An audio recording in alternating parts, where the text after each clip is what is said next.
Hello बच्चों, let's read the question here. Question says the ability of a cell to divide into several cells during reproduction in plasmodium is called option first budding, second says reduction division, third binary fission, fourth multiple fission.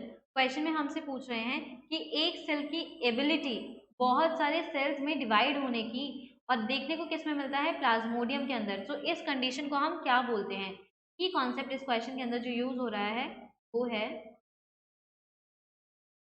Multiple fission. Now ये एक तरीके का fission है। Fission मतलब एक body या फिर एक सेल से हमें सेल्स देखने को मिलेंगे। जैसे बाइनरी फिजन होता है, बाइनरी फिजन हमें देखने को मिलता है अमीबा के अंदर। होता क्या है उसमें, for example this is amoeba, ये अमीबा का एक सेल है और एक इसका न्यूक्लियस है। दिस न्यूक्लियस अब ये डिवाइड हो जाएगा टू न्यू सेल्स के अंदर, जिसमें एक सेल में न्यूक्लियस सबका सेपरेट होगा। यहाँ पे हम देखिए न्यूक्लियस एक सेल से दो सेल्स बना लेता है, इसको हम बोलते हैं बाइनरी फिजन। क्वेश्चन में प्लाज्मोडियम का पूछा गया है, प्लाज्मोडियम हमें दिखाता है मल्टीपल फिजन। कैसे? राइट साइड पे ड्रॉ करेंगे एक बार इसको। प्लाज्मोडियम के अंदर हमें देखने को मिलता है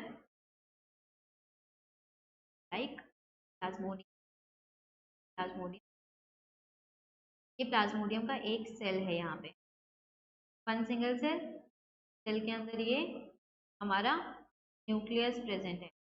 दिस लेबल कर देते हैं एक बार इसको। हाउ? दिस इज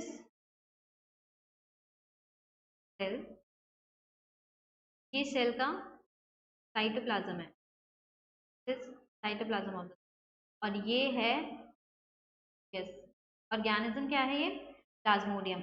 इसके अंदर देखने को क्या मिलेगा कि ये जो एक न्यूक्लियस है ये मल्टीपल बॉडीज में डिवाइड हो जाएगा, अंदर ही पेरेंट सेल के अंदर ही डिवाइड हो जाएगा। कैसे? किस तरीके से? ये सेल है हमारा,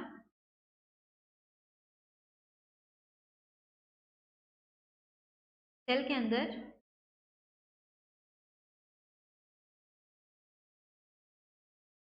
एक सेल, सेल एंड बहुत सारे सेल्स। फिजन क्यों बोला गया? क्योंकि एक सेल से ही नए सेल्स बन रहे थे। मल्टीपल क्यों बोला गया? क्योंकि यहाँ पे बहुत नंबर ऑफ सेल्स हमें देखने को मिलते हैं पेरेंट बॉडी के अंदर। तो ये एक तरीके का एक मल्टीपल फिजन है। यहाँ पे हर एक सेल के पास अपना एक साइटोप्लाज्म होगा और अपना एक न्यूक्लियस प्रेजेंट होगा। यहाँ पे इन सब के पास अपना एक सेल है। लेबल कर देते हैं सबको।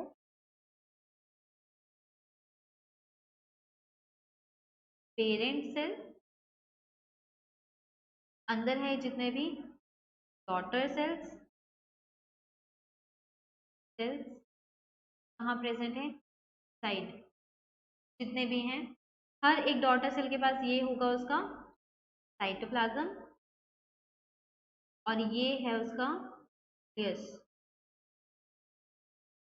इस तरीके से एक जो ऑर्गेनिज्म है वो डिफरेंट बॉडीज में जन्म ले चुका है प्लाज्मोडियम के अंदर। और इससे फर्दर क्या देखने को मिलेगा कि ये जो मल्टीपल फिजन होकर के हमारा सेल तैयार हुआ है ये बर्स्ट कर जाएगा। किस तरीके से? इस सारे के सारे सेल्स को अपने अंदर से रिलीज कर देगा एनवायरनमेंट में, और हर एक सेल अब इंडिपेंडेंटली ग्रो करेगा। यहाँ पे सब सेल्स पेरेंट सेल से बाहर आ गए, सब सेल्स अब एक नया सेल बन गए, एक नया प्लाज्मोडियम बन गए, न्यू सेल्स। यहाँ पे लेबल कर देते हैं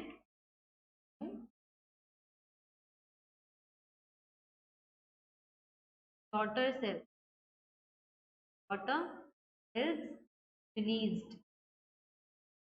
तो इस तरीके से प्लाज्मोडियम रिप्रोड्यूस करता है। ऑप्शन को देखते हुए चलेंगे क्वेश्चन के अकॉर्डिंग। क्वेश्चन में पूछ रहा है ऐसी एबिलिटी एक सेल की जो सेवरल सेल्स में मल्टीप्लाई हो जाती है रिप्रोडक्शन के दौरान प्लाज्मोडियम के अंदर, उसे क्या बोला जाता है? First budding.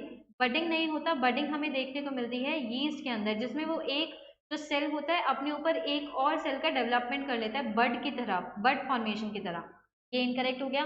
Second reduction division, यहाँ पे रिडक्शन नहीं हो रहा जबकि हमें नंबर बहुत ज्यादा अमाउंट में बढ़ा हुआ मिल रहा है, तो ये भी इनकरेक्ट हो गया। थर्ड है बाइनरी फिजन।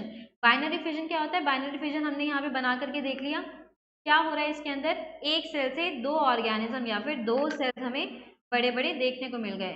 बाइनरी मतलब टू सेल्स का फॉर्मेशन है। नेक्स्ट है मल्टीपल फिजन। सो ये हमें प्लाज्मोडियम के अंदर देखने को मिल रहा है जिसमें एक सेल बहुत नंबर में इंक्रीज कर गया।